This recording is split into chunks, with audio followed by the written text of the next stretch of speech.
Good evening, everybody. This is Rich Barrington for RV Outdoors. How would you like to camp here at this epic spot for free? We're going to show you how. IOVERLANDER. That's where we camp for free. We're on day 92 and we have yet to spend 1 penny on camping. And we find sites just like this.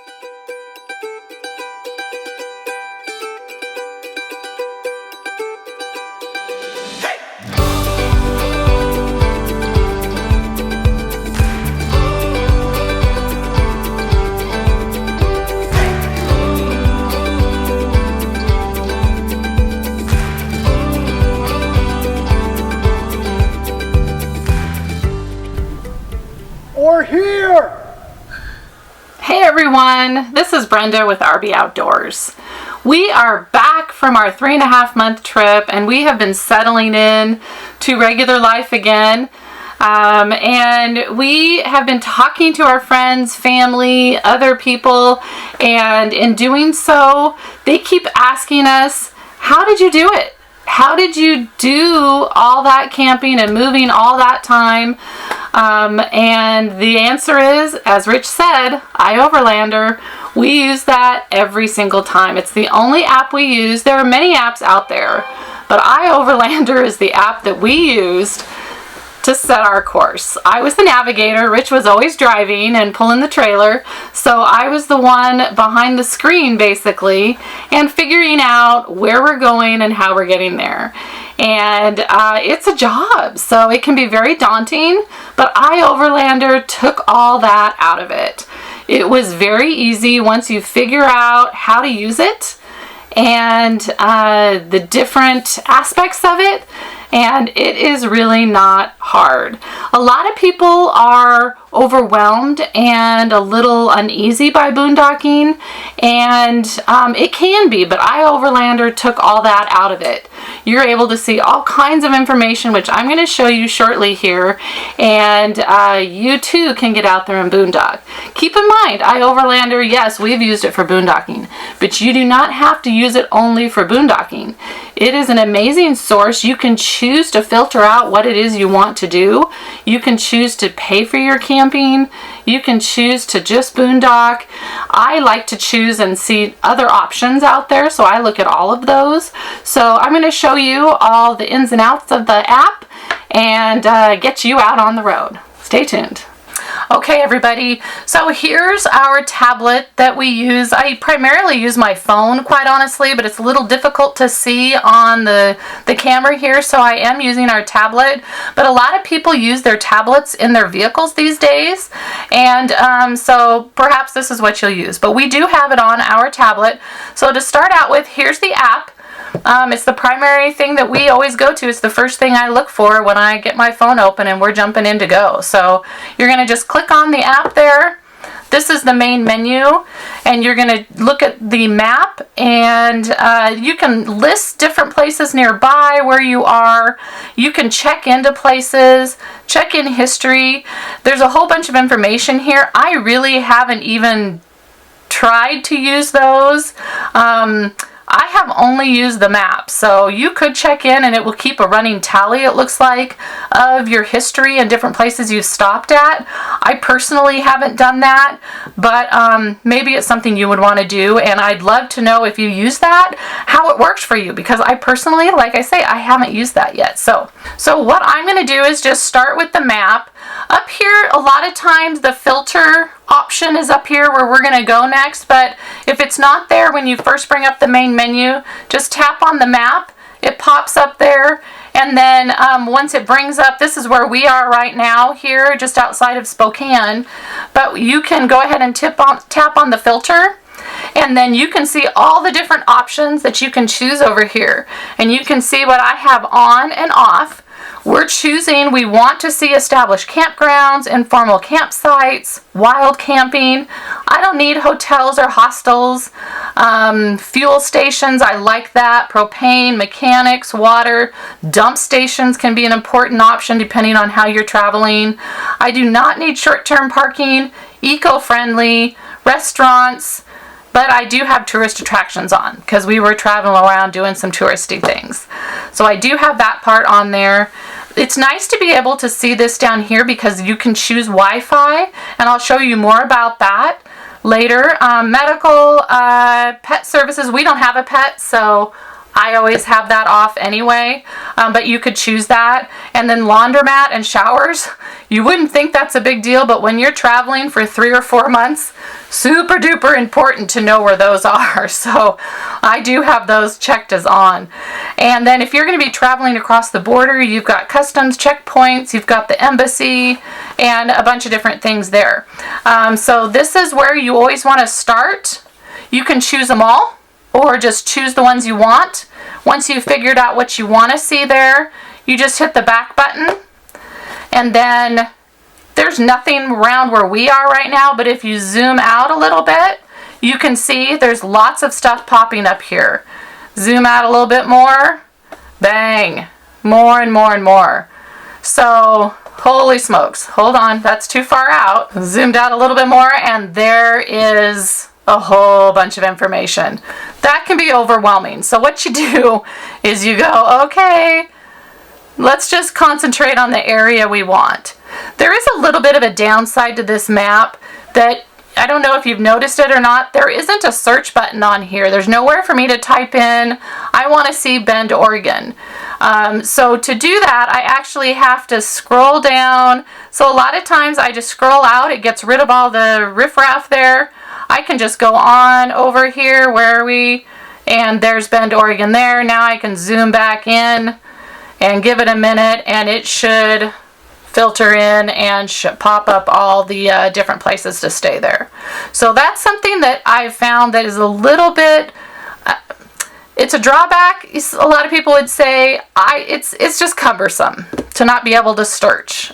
So that's something that I just kind of want to point out. But that's my only thing I really got to say. Okay, so this is going to be our test. We are getting ready to head down to Bend. I've got some family. My sister and her kids live down there and family. So we're going to head down and visit with them a little bit, but we're going to camp while we're down there. So what I do is I go down to Bend. So here's Bend area here. We're actually going to be going up here to the Tumalo State Park. So you just click on that. You can see here that it says Tumalo State Park, and then you just click on that, and there you go. It talks about that there. This is a nice and cozy Oregon State Park camping. Choice of tent sites for $21, full hookups for $33. Showers are free. There's running water, toilet, potable water, etc. The firewood's for $5. They also have yurts, and the river is close by for walking the dogs. That's a really great information. If you scroll up, you can see there's a bunch of nice information here as well. This is all people that have stayed there. This one it was just done in March of 21, so to me that's super important because that was just last month. Very nice. Site sizes are as advertised, but most spots you can hang a trailer over the back curb with no problem. Room to park tow vehicle in overflow parking. And so there's a bunch of information there, which is great. And then this is where you'll see that there's electricity at sites. There's hot water, potable water, running water, larger vehicles, tents, and pets. The Wi-Fi is not good.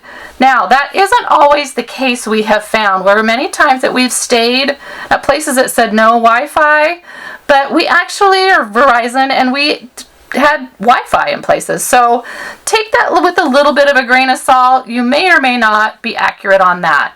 A lot of times if you read down through the sites or through the reviews, they'll talk about the Wi-Fi and that there actually was Wi-Fi. So just kind of be paying attention to what they're saying there. Anyway, so you see that, and then if you've got internet, you can click on the photos there, and this only has the one photo, so there we go. That's a nice spot. It's got shade, nice level spot for parking, table, little fire pit there. This is a cute little campground. We would want to stay there. We've opened up some before, and you can see garbage. You can see maybe houses in the back of it and whatnot, and cruddy little permanent RVs over here type of thing. So you can really see a lot in the pictures, so they're very important. So anyways, this one looks really cute, and this is where we're going to stay, is down at the state park there in Tumalo. So wanting to know how long it's going to take us to get there, we go right here, View and Mapping app, opens up to your Google Maps, shows all of that there, the Tumalo Park there.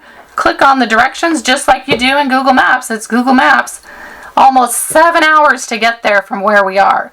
That's a little bit more than we want to drive in one day. We usually like to drive 4 hours on a long trip like that. So we will want to stay somewhere along the way. So knowing that, I'm going to back out of all this, and we're going to go look for a spot to stay.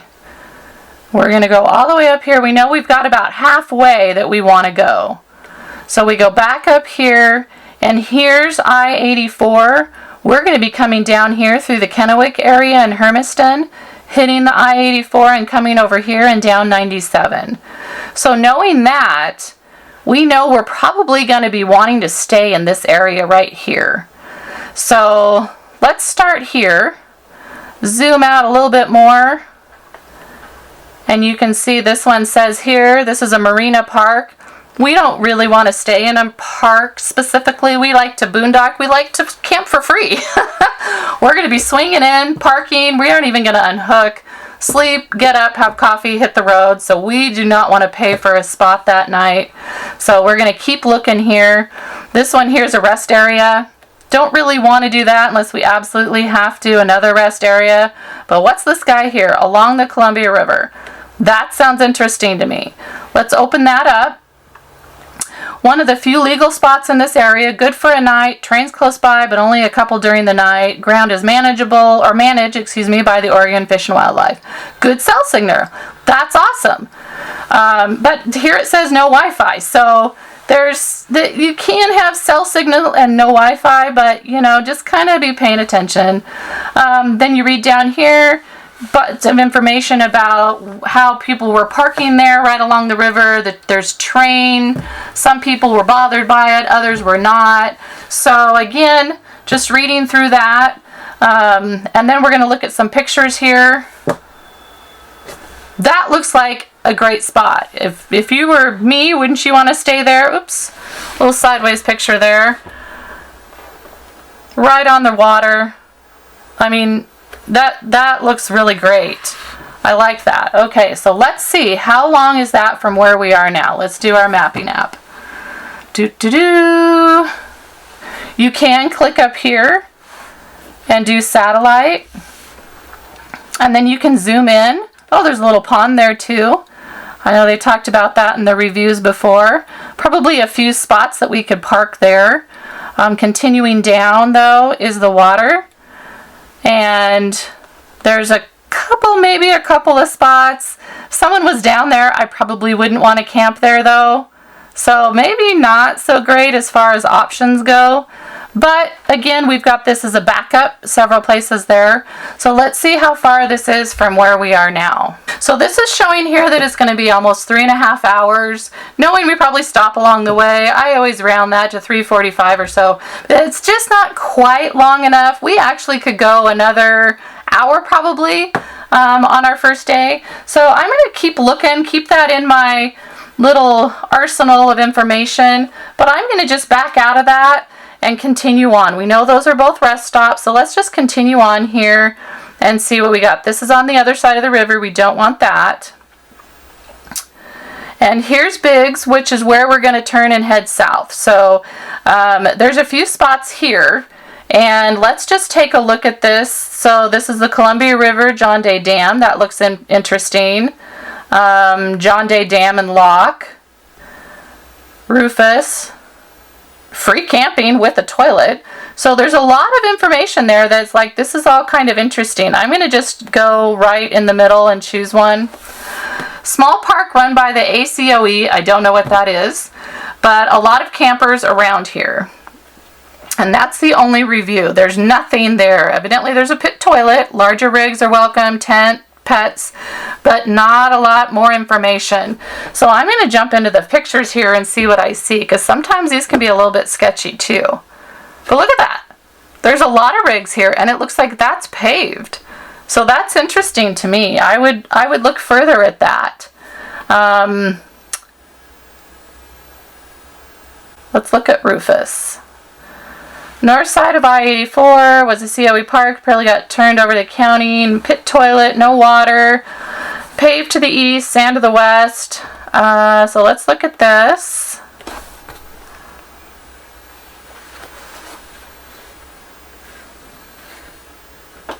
That's interesting. Okay, so there's a couple that are right next to each other. I like this a lot. Looks like there's a restaurant nearby. So this is all very good information here. And I like the fact that there are some options. We always like to have a plan A, B, and C, because you could show up to a spot, like the other spot only had a couple, maybe they're full. You gotta go to plan B. So we always like to have a couple in our back pocket. So I'm actually gonna open this app up here. And I am going to look at the satellite on this because I just want to get a little bit better overlook on this. And this is all free camping through here. So look at that. This is great. There's a lot of space here. And look at all this. There's a lot more back in here, and it looks like it's in the trees as well. And man, this really goes on and on all along there. So this is interesting to me. I really am excited about that. So what we're going to do is we're going to now click on that, and it's 4 hours and 10 minutes away. So that's exactly where we're going to go. Plus it's right before we turn south. And I know that Biggs Junction has a bunch of rest area there as far as food and gas and all of that. So I know that's going to be a pretty good location there for us. So that's where we're going to go our first night. So we figured out where we're staying along the way. We know where we're staying when we get there. But when we travel and we're pulling our big RV, our outdoors RV or 25-foot trailer, we don't want to pull that heavy and full of water. And so we are going to be going without any water on board. So before we pull into Tumalo, we're going to want to go and fill up. So what I'm now going to look at here is I'm going to look at water. We've got propane and we've got dumping services there. So that's what I'm going to be looking at there as far as that goes. I think that the state park actually has water there, so I'm going to re-verify that. So let's just go back over there and take a look at that as an option. And there are full hookups, so that's good. I know that we aren't going to have a full hookup though. I think we're just going to be having water, so we can just use their water there. So, but afterwards we're going to need to dump. So here's where we could fill up with propane if we needed to. This little guy here is telling me there's an all seasons RV that has propane. Huge area for big rigs, propane, and dump fee for $10. So we could dump there as well. It's open Sunday 10 to 3, Saturday, all that. So that's really important. That's good to know. Let's look at the photo here. That's just showing the propane. A lot of times they'll show where the actual dump station is, which is kind of nice too. Again, when you're pulling your big rig, you kind of want to know where you're going. So this one right here is for dumping, it shows. So it's a Chevron station, so you can get gas and dump. So let's see, dump station and potable water. So we could fill up with water there as well if we wanted to. $5 fee without a fill up of gas, $3 with. And then this person, when they pulled in with their diesel rig, they only charge them $3 because they don't sell diesel. So that's cool to know. And this is really important. I always like to read the reviews because here it says the dumps is on the back side of the payment booth. When you pull in with your 30-foot motorhome or travel trailer, excuse me, whatever it is you're pulling, you can't just be cruising around in the parking lot like you can with your pickup and car. you're going to have to know exactly where you're going and which way to go in. So this is important because it's on the back side of the payment booth. Driveway sneaks up fast. Stay on the right when entering from Revere Avenue. That's huge information. So you know when you're pulling in exactly how to get in there. So it's a really nice information to have. Potable water is available. Possibly a tight squeeze for a really large RV. Again, this information here is super important. If you ever run into something that you see while you're out and about, add information in. You can share, you can copy coordinates, you can check in here and add information in as well. So that's really an important information to have. I do want to point out this right here, over here is another dump station, dump water and propane. It's a Shell station. So I looked at this earlier and we filled up with the dump and fresh water. Not sure about the charge, but when you look down here, filled up with water. What they said was their potable water spigot, but it tastes kind of like a Band-Aid. Ew. I even ran it through an inline filter. Gonna dump it and fill up again somewhere else. So dumped and filled twice last week. Everything works fine on that one. And then I would not get water here again though, because after driving off and using my faucet for the first time, there was an awful smell. I can't drink the water. We tried it, boiling it, and even then it still smelled. So, wow, good to know. We aren't filling water there. Hello? So again, read the reviews. If you find out important information while you're traveling, add it in so that we know and everyone can stay on the same page. So this is important information and we use that all the time. Rich has said many times, I need water. We got to get water. Oh, great. I jump here. I don't go to Google and say water near my location. It doesn't know what kind of water you're looking for. This is going to tell me exactly where to go. So this is a huge piece of information. Okay, so wow, tons of information, I know. I hope that this quick tutorial has helped all of you feel a little more confident with the application. And if you have any questions about it, please don't hesitate to comment below. We love hearing from our peeps. And if you've got this app on your phone already or your tablet and you're using it and have additional information you want to share, please comment. Let us know what you're doing. We're just starting to use this, and as I said earlier, there's a bunch more stuff that you can do on it. I literally am just using the map. So I would love to hear from all of you how you're using it. And if you like this video, give it a thumbs up. Subscribe to our channel. We love having all of you on board while we're doing our journey here, and we will see you down the road.